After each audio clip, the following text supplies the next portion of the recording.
Buongiorno a tutti e benvenuti sul canale Voce Strumento Interiore. Oggi affronteremo un tema molto particolare e di difficile approccio, che è il senso del tempo.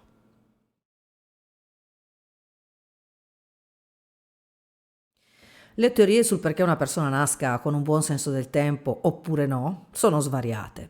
C'è chi sostiene che ci si nasca con un adeguato senso del tempo, c'è chi sostiene invece che un senso del tempo possa essere acquisito anche nel grembo materno, quindi mamme, mettete le cuffiette attaccate al pancione e cominciate a far ascoltare della musica ai vostri bambini. C'è chi sostiene, questa è una tesi molto interessante, che il senso del tempo venga acquisito proprio nei primissimi anni, quindi filodiffusione in casa per quelli della mia generazione, oppure i giochi che si facevano all'asilo. I giochi che io facevo all'asilo quando ero piccola erano giochi molto incentrati sulla musica. Ci prendevamo tutti per mano e cantavamo camminando a tempo, quante belle figlie Madame Adore. Okay. Tutte queste cose che ci facevano fare all'asilo sicuramente, e questo è un dato di fatto, migliorano proprio cinestesia, che è la capacità di, ad esempio, muoversi a tempo e quindi fare col corpo delle azioni sul tempo, e questi giochi musicali sicuramente sviluppano l'orecchio, quindi senso del tempo e intonazione.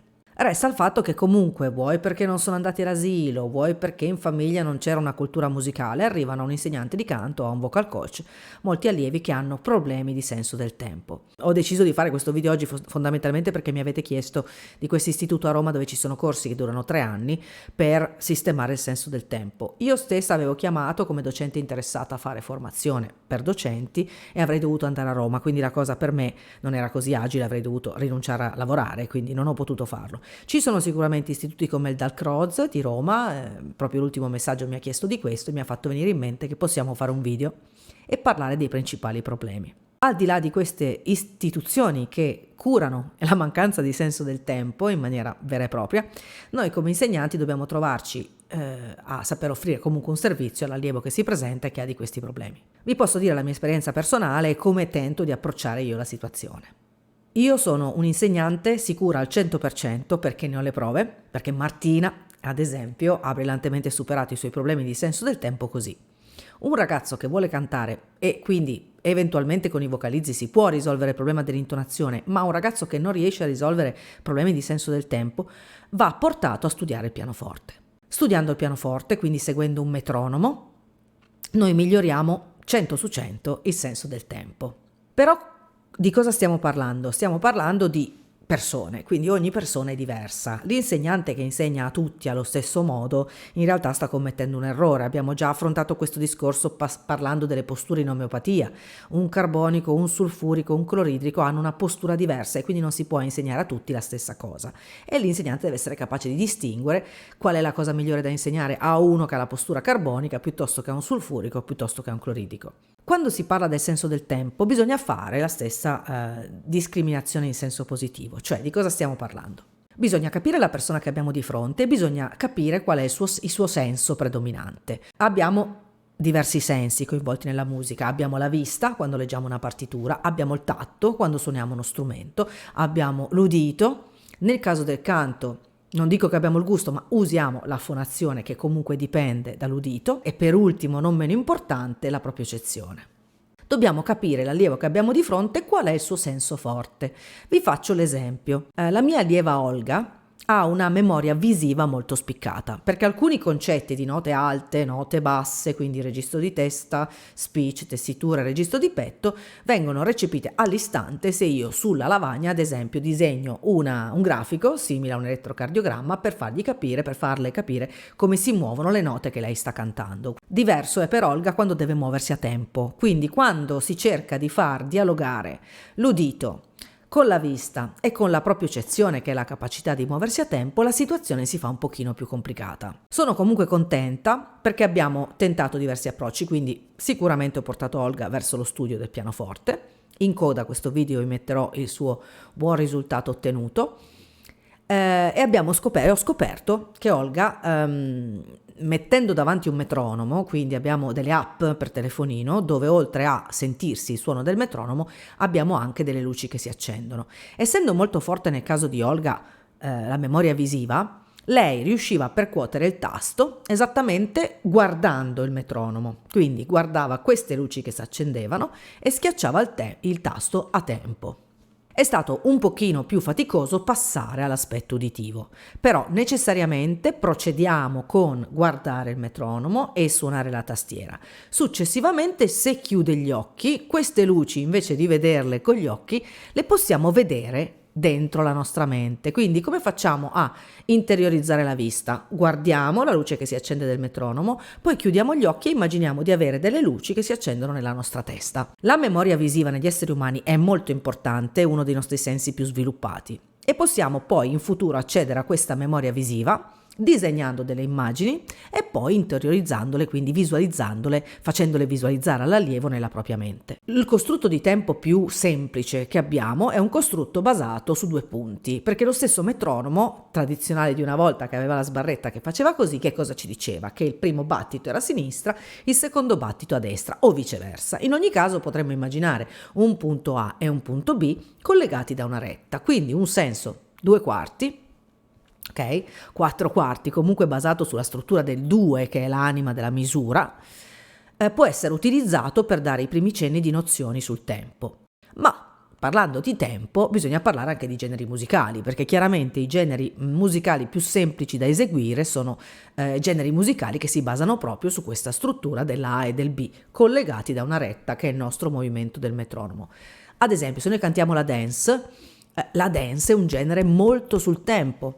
Anche il rock tutto sommato è un genere molto sul tempo, ma cosa accade quando noi ci troviamo con generi dove il concetto di tempo incomincia a diventare elastico, in cui si parla di anticipo e posticipo, come ad esempio il blues, come ad esempio il jazz? Possiamo semplicemente traslare da questa immagine disegnata alla lavagna del punto A e del punto B collegati con una retta, che adesso poi dovrebbe comparirvi nel video, a strutture più complesse.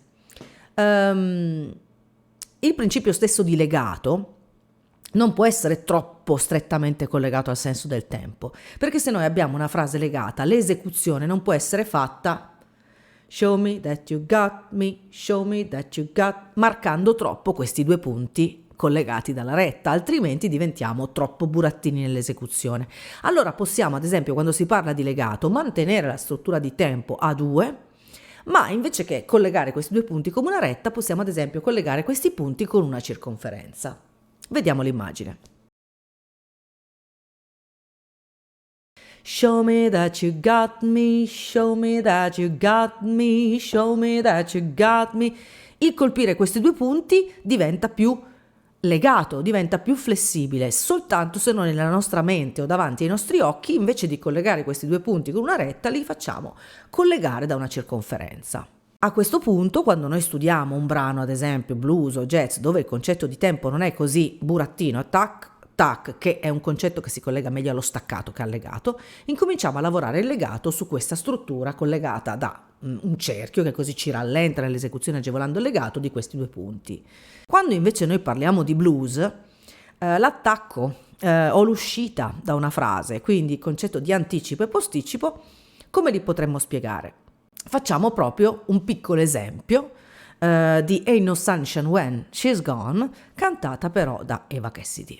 Nell'ultima lezione con Annalisa ho cercato di farle capire gli ingressi corretti delle frasi cantate usando i 2 punti di origine, collegando i punti di origine con la circonferenza, e poi notavamo che quando lei partiva leggermente in ritardo, partiva leggermente in anticipo, potevamo idealmente inserire all'interno di questo cerchio un esagono. Quindi adesso guardiamo l'immagine.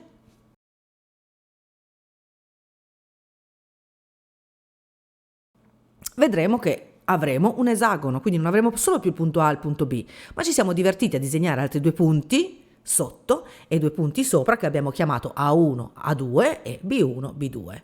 In questo caso, ascoltando e inquadrando l'arrangiamento sui punti A e punti B, noi osserveremo che c'è una certa frequenza a partire tra A e A1. Questo è un leggero ritardo sul tempo che è molto difficile far concepire anche a chi ha un ottimo senso del tempo, e quindi possiamo avvalerci, come nel caso di Olga, della memoria visiva. Questo cerchio con all'interno questo esagono, dopo essere stato visto con gli occhi, può essere interiorizzato e non solo, può essere portato a disposizione della propria cinestesia, che è la nostra capacità di muoverci nello spazio. Quindi il compito dato ad esempio ad Annalisa per cantare la canzone è visualizzare questo esagono inserito nel cerchio, chiudere gli occhi e visualizzarlo nella propria mente, per poi passare al indossarlo sul proprio corpo. Quindi se io invece di muovermi mentre canto a destra e a sinistra, quindi essere io quella retta che collega questo A e questo B, io posso leggermente ruotare tra A e B, quindi invece di spostare il peso sinistra-destra io posso fare come questo birillo, posso oscillare un po' indietro e un po' avanti, e quindi muovendomi sul tempo io porto l'esagono prima visto e poi pensato e lo attacco ai miei piedi. And no sunshine when she's gone,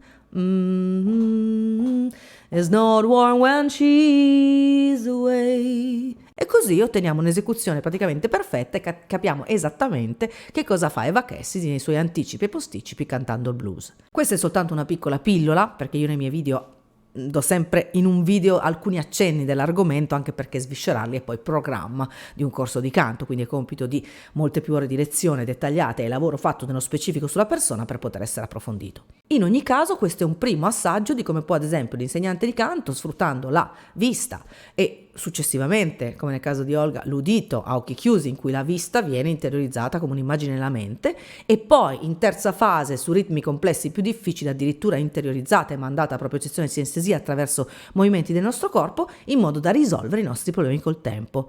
O sicuramente il concetto di tempi in ritardo, quindi in posticipo e in anticipo, si è rivelato vincente nel mio caso, sfruttando la geometria, che è poi una delle discipline per cui nessuno di noi è stato esentato, quindi sicuramente tutti la conosciamo. Vi ringrazio per aver ascoltato questo piccolo assaggio di video che riguarda il senso del tempo e ci vediamo alla prossima. Se non sei iscritto, iscriviti al canale e poi clicca sulla campanella per rimanere aggiornato. Non sono una che fa video spessissimo, quindi non vi perseguiterò più di tanto. Grazie per essere stati con me anche oggi sul canale Voce Strumento Interiore. Alla prossima! Una domanda, stai pensando coscientemente di muovere il corpo o ti accade in automatico? Seguo la pallina. Ok, va bene, perfetto, va bene, fallo pure.